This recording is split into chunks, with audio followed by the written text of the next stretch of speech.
ತರಹ.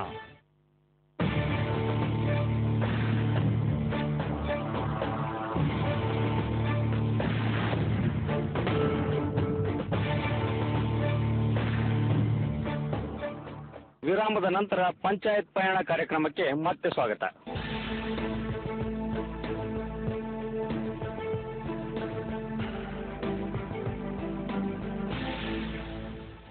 ಕಬ್ಬು, ದ್ರಾಕ್ಷಿ, ಲಿಂಬೆ ಇವು ಇಂಡಿ ತಾಲೂಕಿನ ಪ್ರಮುಖ ಬೆಳೆಗಳು. ಗಡಿ ತಾಲೂಕಾಗಿರುವ ಇಂಡಿ ಅಭಿವೃದ್ಧಿ ದೃಷ್ಟಿಯಿಂದ ಅತ್ಯಂತ ಹಿಂದುಳಿದಿದೆ. ತಾಲೂಕಿನಲ್ಲಿ ನೆರೆ, ಬರದ ಜೊತೆಗೆ ವಿದ್ಯುತ್, ಕುಡಿಯುವ ನೀರು, ಸಮರ್ಪಕ ರಸ್ತೆ ಇಲ್ಲದಿರುವುದು ಇಲ್ಲಿನ ಪ್ರಮುಖ ಸಮಸ್ಯೆ. ನಾವೀಗ ಇಂಡಿ ತಾಲೂಕಿನ ತಾಂಬಾ ಗ್ರಾಮದಲ್ಲಿದ್ದೀವಿ. ಇಲ್ಲಿನ ಗ್ರಾಮಸ್ಥರು ಏನ್ ಹೇಳ್ತಾರೆ ಅಂತ ಕೇಳೋಣ ಬನ್ನಿ. ತಾಲೂಕ್ ಪಂಚಾಯತ್ 20 ವರ್ಷ ಆದ್ರೂ ನಾವು ನೋಡ್ತಾ ಇದ್ದೇವೆ, ಯಾವ ಕೆಲಸನೂ ಇಲ್ಲ. ಯಾರು ಮೆಂಬರ್ ಬಂದ್ರು ಬರೀ ಆಶ್ವಾಸನೆ ಕೊಡೋದು ಹೋಗೋದು, ಇದನ್ನ ಬಿಟ್ಟರೆ ಮತ್ತೆ ಯಾವುದಲ್ಲ. ಮನೆಗಳು ರೊಕ್ಕ ಜಮಾ ಆಗಿ ಇದು ಕೊಟ್ಟಾರ, ಈಗ ಚೆಕ್ ಕೊಟ್ಟಾರ, ರೊಕ್ಕನೂ ಕೊಟ್ಟಿಲ್ಲ. ಅದು ದುಡ್ಡು ಗೈ ಮಾಡ್ಯಾರ. ಗಪ್ಪ ಗಳಗನೆ ನುಂಗ್ ಕೊಡ್ತಾರ. ಚೆಕ್ ಕೊಟ್ಟು ಎಷ್ಟು ಚೆಕ್ ಕೊಡಲ್ಲ ಮಗ. ಮುಂದಕ್ಕೆ ಒತ್ತಡ ಕೊಟ್ಟು ಹೊಟ್ಟಾರ. ಅದು ಹ್ಯಾಂಗ ಇದು ಮಾಡಿ ಅವ್ರಿ ನಮಗೆ ಇಲ್ಲಿ ಮನೆ ಬರ್ತಾವ, ಏನು ಆ ಕಡೆ ಈ ಕಡೆ ಎಲ್ಲ ಸರ್ಕಾರ ಕಡೆ ಮನೆ ಕೊಡ್ತಾರ್ರಿ. ಇಲ್ಲಿ ಏನು ಮಾಡ್ತಾರ ಅವರು, ಒಟ್ಟ ಈಗ ಕೊಡ್ತು ಆ ಕೊಡ್ತು, ಈಗ ಕೊಡ್ತು ಆ ಕೊಡ್ತು ಅಂತೇಳಿ ಬರೀ ರೊಕ್ಕ ನುಂಗೋದು ಕಲಾಸ್ ಮಾಡಿಬಿಡೋದು, ನಮಗೂ ಬರೀ ಹೆಚ್ಚಾಗ್ಸೋದು. ನಾವೀಗ ಇಂಡಿ ತಾಲೂಕಿನ ಕೆಂಗನಾಳ ಗ್ರಾಮದಲ್ಲಿದ್ದೀವಿ. ಸರ್, ನಮ್ಮಲ್ಲಿ ಏನೋ ಕುಡಿಯೋ ನೀರು ಪ್ರಾಬ್ಲಮ್ ಇದೆ ಸರ್. ಕುಡಿಯೋ ನೀರು ಅಲ್ಲಿಂದ 2 ಕಿಲೋಮೀಟರ್ ತನಕ ಇಲ್ಲಿ ಬರ್ಬೇಕು ನೀರಿಗೆ. ಅಲ್ಲಿ ಇನ್ನೂ ಈ ಸುಧಾರಣೆಗಳೇನೋ ಭಾಳ, ಏನೋ ರೋಡ್ ಸಮಸ್ಯೆ, ನೀರಿನ ಸಮಸ್ಯೆ, ಮತ್ತು ಕೆಲವೊಂದು ಗ್ರಾಮಾಂತರ ಜನರಿಗೆ ಏನೋ ಉದ್ಯೋಗ ಅವಕಾಶ ಏನೋ ಎಲ್ಲಿ ಇಲ್ಲ. ಬರೀ ನಿರುದ್ಯೋಗಿ ಜಾಸ್ತಿ ಆಗಿಬಿಟ್ಟು ಸರ್. ನೀರು ಮಾಡ್ಕೊಡ್ರಿ ನಮ್ಗ, ದೂರ ಆಗ್ಬೋದ್ರಿ. ರಸ್ತೆ ಆಗಿಲ್ರಿ, ನೀರಿಂದ ಭಾಳ ಗೋಳ ಅದ್ರಿ ನಮ್ಗೆ. ಒಂದು ವಾಟರ್ ಟ್ಯಾಂಕ್ ಮಾಡಿದ್ದಾರೆ, ಅದು ಅಲ್ಲೇ ಗಪ್ಪ ಆಗಿಬಿಡ್ತೈತಿ. ಅದು ಯಾಕಡೆ ಸಪ್ಲೈ ಇಲ್ಲ, ಮನೆಗಳಂತೂ ಸಪ್ಲೈ ಇಲ್ಲ. ಕುಡಿಯೋ ನೀರಿಗಂತೂ ಇಲ್ಲಿದೆ ಬರಬೇಕು. ಇಲ್ಲಿ ಕರೆಂಟ್ ಸರಿಯಾಗಿ ಇದು ಇಲ್ಲ ಸರ್, ಎಲ್ಲ ಸಮಸ್ಯೆ ಅದ ನೋಡಿ ಸರ್. ನಾವೀಗ ಬಿಜಾಪುರ ಜಿಲ್ಲೆಯ 5 ತಾಲೂಕುಗಳಲ್ಲಿ ಒಂದು ಸುತ್ತು ಹಾಕಿದ ನಂತರ ಮತ್ತೆ ಜಿಲ್ಲಾ ಪಂಚಾಯತ್ ಆವರಣಕ್ಕೆ ಮಳಿದ್ದೇವೆ. ಇಲ್ಲಿನ ನಾಗರಿಕರು ಮತ್ತು ಮತದಾರರು ಮುಂಬರುವ ಚುನಾವಣೆ ಕುರಿತು ಮತ್ತು ಜನಪ್ರತಿನಿಧಿಗಳ ಕುರಿತು ಯಾವ ಅಭಿಪ್ರಾಯವನ್ನು ವ್ಯಕ್ತಪಡಿಸ್ತಾರೆ ಅಂತ ತಿಳಿಯೋಣ. ಇವತ್ತು ಗ್ರಾಮದಲ್ಲಿ ನಾವು ಒಬ್ಬ ಕೂಲಿಕಾರನಿಗೆ 200 ರೂಪಾಯಿ ಪೇಮೆಂಟ್ ಮಾಡ್ತೀವಿ, ಕೂಲಿ ಕೊಡ್ತೀವಿ. ಆದ್ರೆ ಅಲ್ಲಿ ಸರ್ಕಾರದಲ್ಲಿ ಸಿಗತಕ್ಕಂಥ ಸೌಲಭ್ಯ ಒಂದು 100 ರೂಪಾಯಿ.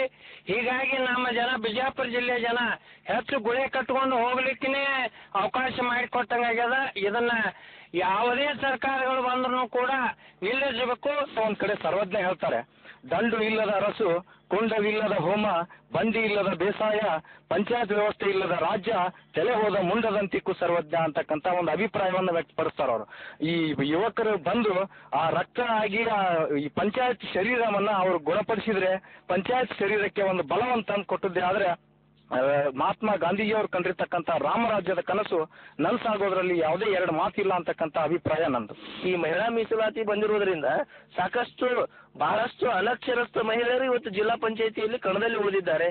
ಆ ಒಂದು ಅವರ ಪತಿರಾಯರು ಕೂಡ ಅವರು ಕೂಡ ಅನಕ್ಷರಾಗಿರುವುದರಿಂದ ಮೂಲಭೂತ ಸೌಕರ್ಯಗಳಿಗೆ ಯಾವುದೇ ರೀತಿಯ ಒಂದು ಆದ್ಯತೆ ನೀಡ್ತಾರೆ ಅಂತಕ್ಕಂಥ ಭಾವನೆ ಯಾವುದೇ ಕ್ಷೇತ್ರ ಇಲ್ಲ. ಬಹಳಷ್ಟು ಈ ಪಂಚಾಯತ್ ಚುನಾವಣೆಯಲ್ಲಿ ಸಾರ್ವಜನಿಕವಾಗಿ ಬಂದಂತ ಅಭಿಪ್ರಾಯ, ನಾವು ಈ ಪಂಚಾಯತ್ ಚುನಾವಣೆಯಲ್ಲಿ ಓಟ್ ಹಾಕ್ಬೇಕಾ ಇಂಥವರಿಗೆ ಅಂತಕ್ಕಂಥ ಭಾವನೆ ಇವತ್ತು ಬಹಳಷ್ಟು ಸಾರ್ವಜನಿಕರಲ್ಲಿ ಮೂಡಿದೆ.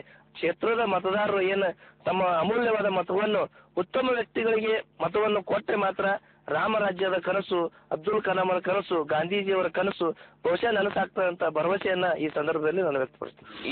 ಈಗಿನ ದಿನಮಾನಗಳಲ್ಲಿ ಅನಕ್ಷರತೆ, ಭ್ರಷ್ಟಾಚಾರ ತುಂಬಿ ಹೋಗೈತಿ.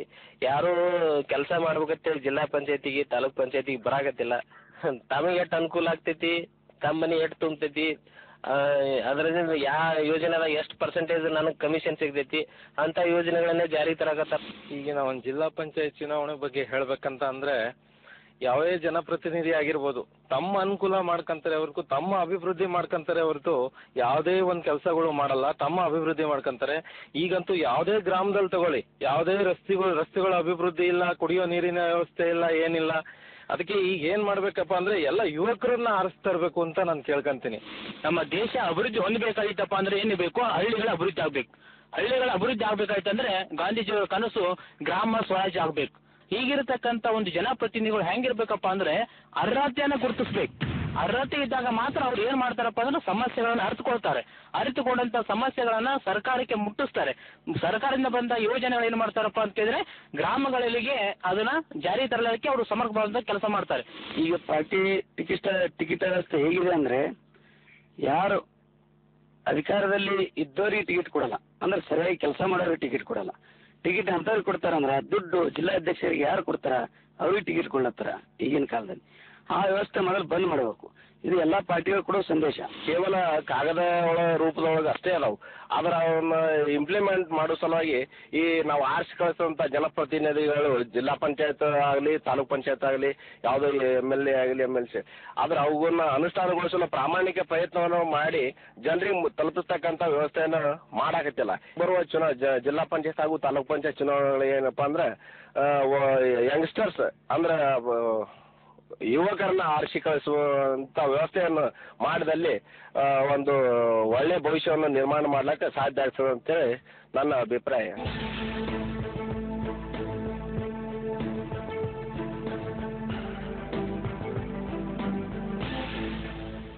ಇದಿಷ್ಟು ಬಿಜಾಪುರ ಜಿಲ್ಲಾ ಪಂಚಾಯತ್ ವ್ಯಾಪ್ತಿಯಲ್ಲಿನ ಸಮಸ್ಯೆಗಳು. ನಮ್ಮ ಪಂಚಾಯತ್ ಪ್ರಯಾಣದುದ್ದಕ್ಕೂ ಜನತೆ ಅಭಿವೃದ್ಧಿಯ ಕುರಿತು ಚರ್ಚೆ ಮಾಡಲಿಲ್ಲ. ಗ್ರಾಮೀಣ ಭಾಗದ ಜನತೆ ನಮ್ಮ ಮುಂದೆ ತೆರೆದಿಟ್ಟಿದ್ದು ಸಮಸ್ಯೆಗಳ ಆಗ್ರಹವನ್ನ.